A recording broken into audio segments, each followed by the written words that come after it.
quick. Thank you. Our better part. The better part, yes, it's so good, so good. I use that. Sarah's working on it. Probably go back. Oh, Tracy, did you have to put that link on the? I haven't had a chance to yet. I'm trying to get the live video going. I can pull the flyer back up. Does that work? Yeah, I'll try the flyer. I I'm think wondering that if I works. just, Try that again. It's a picture of our own.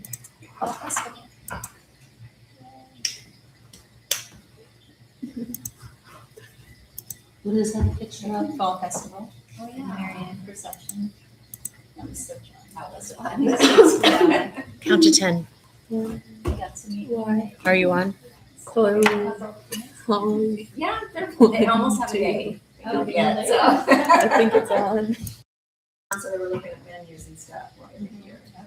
Where are they gonna have They don't come down. It'll be in Indianapolis. Okay, that's good, okay, yeah. Because they were talking about Michigan and like. Well, Change camera. There's a both process of doing it and then My God, it is. family. South went France. work. I'm like, Oh. really? I would And I say said, you know what, if you postpone it by 4 years, for the twins are coming. Well, that's what I'll I'm come. hoping. And my brother goes, that it well, just, you know uh, that he's from Switzerland. It's too small. So, or Sweden. Oh. So in Sweden, the tradition is. Hoping that I just waited too long to do it. before. Oh, really? And I said, like, oh, wait, 4 years. They're like, I'll buy the castle. I knew that. Like, oh my gosh. Destination weddings. He's not afraid, it's all the time. He's been there before. Oh, I don't mind going when Oh. it's being paid for. Oh, I don't want to see. pay an arm and a leg to go when I can't afford it. Oh. Yeah. to go. What are you doing in Mexico? My uncle passed away. Oh, so that's where you went? So- Oh.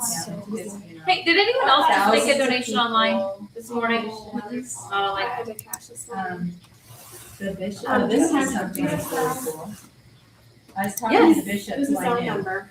oh, there is? It's Renee's personal number, but it's only set up. He's from Cincinnati, or from Chicago, from the Augustinians in Chicago. You know who else was in Augustinians in Chicago? And this Oh. doesn't charge the fee. That's cool. It's actually my uncle's superior. So she said, And I said to the bishop, I said, do you know? Feel Yeah, like but better now. actually, it's actually Passed away, and he goes, not. Okay. You're not actually supposed to do that. For a nonprofit like that, like that's not, Okay. technically that's a no-no. Okay, I So don't they know. can't open it for 5 years. I don't know. Yeah, 'cause But the nuns, I said, Mother Mary, To use it or not, that's just. I'll use it. And she goes, I'll use it this time it's not Canonization. working, but It it really isn't a, though. Oh, wow. And so So that's she's really not great. doing And I found it's my kind of, uncle, he's a missionary priest. He started a religious order in Mexico Okay. under the guidance of Mother Teresa. They were very close.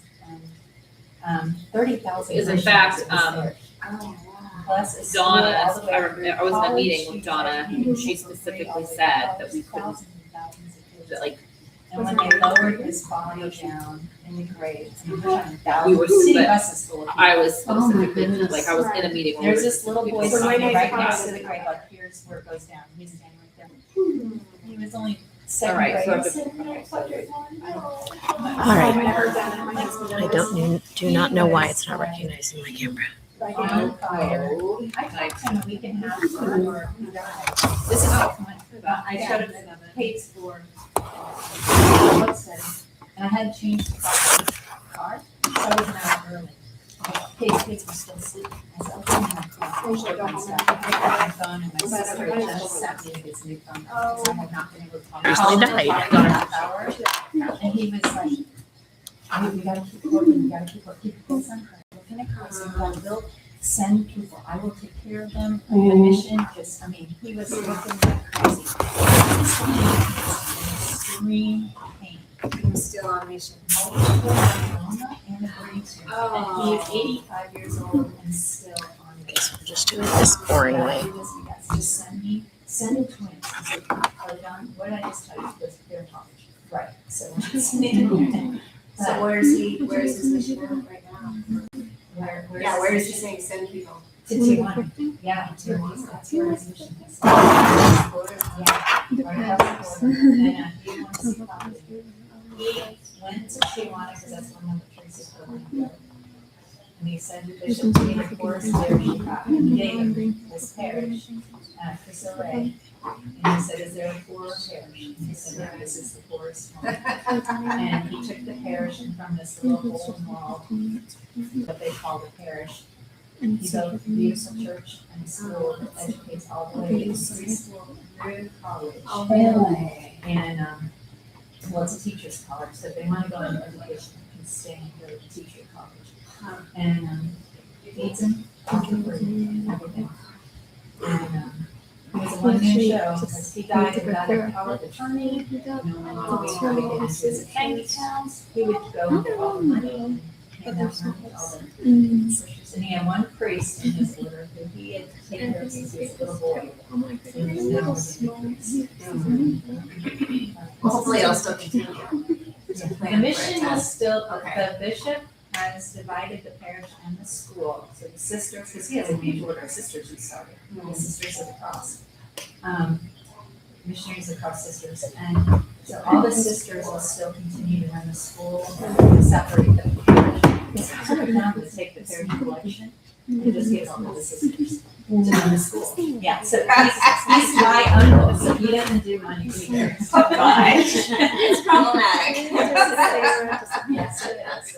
And so they separated, and hopefully Father Francisco, who was raised in that area, and one of Father John's, seminarians, and now a priest, will come back and actually be the priest of his institution. Yeah, There you go, Beth, start a mission down there. So there you go, that would be Like- something to do. Like people. There you go. Well, that's him, like I said, he died a few months later. I didn't even know this. That's amazing. He didn't let anybody know. Didn't let anybody know. Yeah. He just kept going. He said, if I can get rid of this pain, I will come back to Indiana, because I kept telling him to come back. So From last so he time. was Those are talking about yours. hard Oh, these are times. from last time. Yeah. You're 85 years Okay, old. so wait till you. Hard times. Oh, okay, yes. Yeah. Just like one. Right. Just get rid of this pain. Oh. From last month. He had broken thumbs over his body. He was ready to- He was Yeah, we're ready to say please. Totally. Before mass. Yeah. His name was John Patrick, and my Johnny But I is also John do Patrick. sorry. 6 foot under, named after his uncle. Oh my God. Yeah, and they're the exact same height. They're the same build, everybody. That's, yeah, amazing. Yeah. Johnny. Yeah, so that's where I was last month. That's okay, I didn't know that. I didn't mention it. I guess I was so busy. I was like, I didn't even ask where Beth was. I meant to text you. And I'm still unpacking everything in my brain. Oh, I bet. It was very spiritual. Did you go by yourself? No, some of my sister and my husband. Oh. Ready, Evan? Sure. Were you with- And they had a whole band Oh, of adults. yeah. I Oh, go with very my sister. We are ready. Yeah. nice. So, yeah. Tracy, is the camera ready? Babe? It's going. Oh, okay. I'll edit it later. Okay.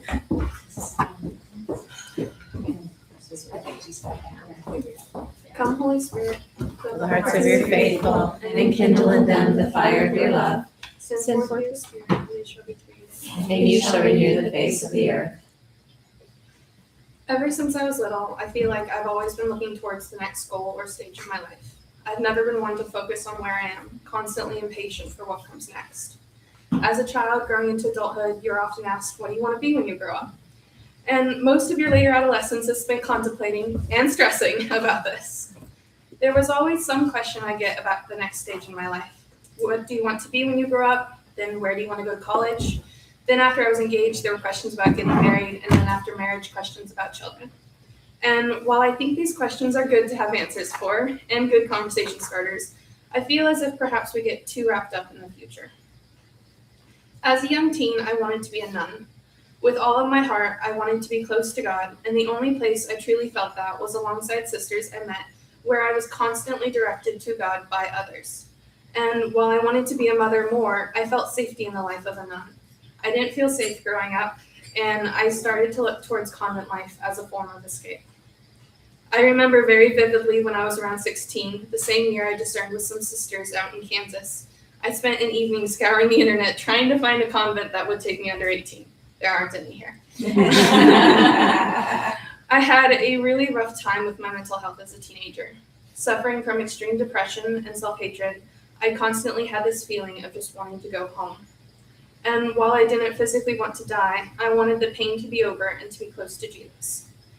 And so I was always looking for that physical safety here on earth. My heart was searching for a way to be close to God, to feel safe, but I was too focused at looking towards an escape somewhere in the future, not realizing God was with me where I was. When I was almost 18, after a few failed relationships, I started dating my now husband, Benjamin. After only a few months later, when we began discussing marriage, and it felt like once that door was open, we were never really able to sit in the present again. And we struggled really badly at keeping God as a focal point of our relationship, always thinking, oh, when we get engaged, we'll start putting in more effort, or when we're married, it'll come naturally. I'm going to tell you, it does not come naturally. Since getting married, I have warred with myself and with God. My deepest desire has always been to be a mother. Even when discerning convent life, I would cry over the fact that I would never be a biological mother if I said yes to that vocation. And as a young teen, when I imagined married life, I was always focused on motherhood and not being a wife. And now, after being married for a year, I'm still struggling with that. I've had so many battles with God this past year, as I felt like I'm in a never-ending state of limbo, just waiting to be a mother. When we got married, Benjamin and I went into marriage with the expectation that now that we were married, it would be really easy to get pregnant and start our family. Not fully comprehending that we started our family the day we united ourselves with each other before God. Sorry. As months passed and we watched our friends and family get married and blessed with children,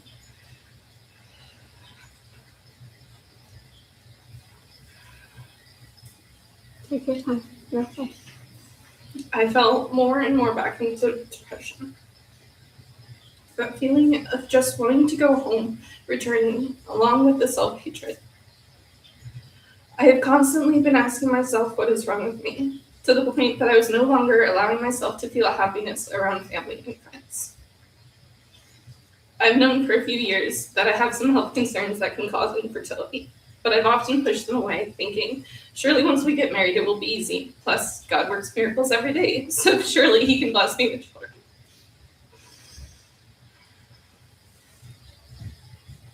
But I'm still carrying the cross of infertility, waiting on our little miracle, and I've let a lot of anger fester from it, which began to cause a lot of frustration in our marriage. What felt like a cross we should be bearing together started to come between us, causing small fights everywhere.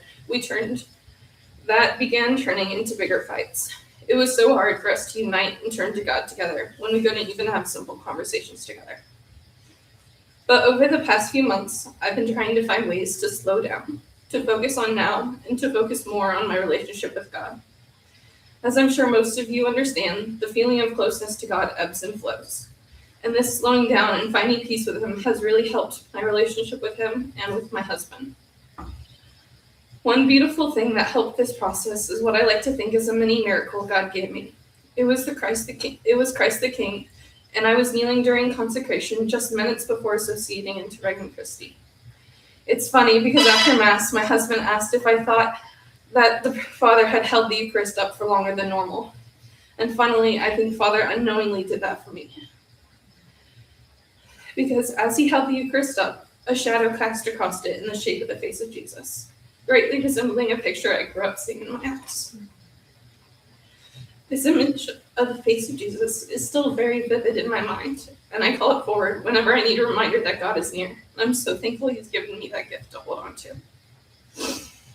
While writing this talk, I looked up some quotes from the saints about finding God in the present, because honestly, I've been struggling so much with that for a long time, and I wasn't really sure I was the right one to talk on this.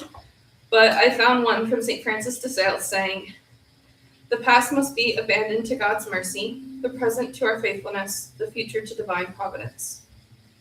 The past must be abandoned to God's mercy, the present to our faithfulness, and the future to divine providence. This was perfect because I recently found a prayer of abandonment on Laudate, which I'll share later, which I've been praying after Mass. And isn't that quote so true? We have to abandon our past and current crosses to God. Let him heal us. Let him help us carry them.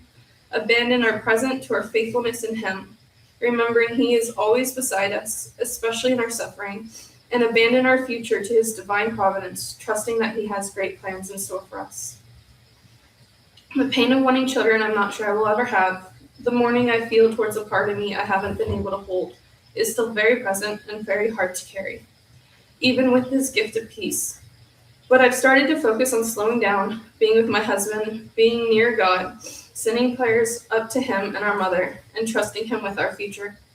Abandoning my desires, not forgetting them, but giving them to him to do as he wills, not as I wish. Because I truly do trust that he knows what is best for me. So that's what I suggest to you if you're struggling to find God in the right here, right now. Take a moment to try and slow down and focus on the little things God blesses you with. It doesn't always outweigh the hardships, but the more we focus on him and his blessings, the closer we will feel to him and start to understand his plan. Father, I abandon myself into your hands. Do with me what you will. Whatever you may do, I thank you. I am ready for all. I accept all. Let only your will be done in me and in your creatures. I wish no more than this, Lord. Into your hands I commend my soul. I offer it to you with all the love in my heart, for I love you, Lord, and so need to give myself, to surrender myself into your hands without reserve and with boundless confidence. You are my Father. Amen.